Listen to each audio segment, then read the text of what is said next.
నాకు అన్ని అలవాట్లు ఉన్నాయి. హ్మ్. ఒక మంది సొమ్ము తినే అలవాటు తప్ప. హ్మ్. ఇది లేదు, అది లేదు అనకండి. హ్మ్. ఎక్సెప్ట్ ఇతరుల సొమ్ము తినే అలవాటు తప్ప. హ్మ్. నేను అన్ని రంగాలలో ఉన్నా నేను. ఒక హ్మ్. మంది సొమ్ము తినే దాంట్లో మాత్రం లేను. హ్మ్. ఎందుకంటే మా నాయన చెప్పిండు. హ్మ్. దొర అయితే మందికి పెట్టాలి, దొంగ అయితే మందికి తినాలి అని. హ్మ్. నాటకపోయినాయి బాగా కొన్ని భావాలు నాటకపోయినాయి. హ్మ్. కొంత మీ అవమానాలు అవేళ గురైన హ్మ్. మనం పెట్టాలి కానీ ఒక తినొద్దు. హ్మ్. మనిషిని ఎప్పుడైనా గుర్తుపెట్టుకోండి మేడం. హ్మ్. మనిషి ఎక్కడ తప్పు చేస్తాడు? పైసా విషయంలో తప్పు చేస్తాడు. అంతే. నీసు విషయంలో తప్పు చేస్తాడు. హ్మ్. లేడీస్ విషయంలో తప్పు చేస్తాడు. హ్మ్. ఇక అయ్యంటే వ్యక్తిగతంగా చేస్తే ఎవడేమరు. హ్మ్. మంది సొమ్ము తింటే ఈరోజు అరవింద్ కేజ్రీవాల్ గానీ, రేపు కేసీఆర్‌ని గానీ అందరిని పిలిపిస్తుండ్రు. హ్మ్. పిలిపిస్తుర్రా లేదా? అవును.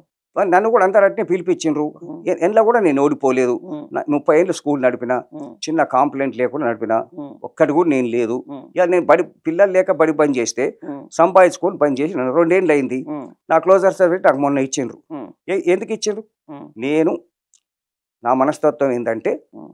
తప్పు చేయొద్దు మనిషి అంటోడు. హ్మ్. సావు అంచుకుపోయినా పర్వాలేదు.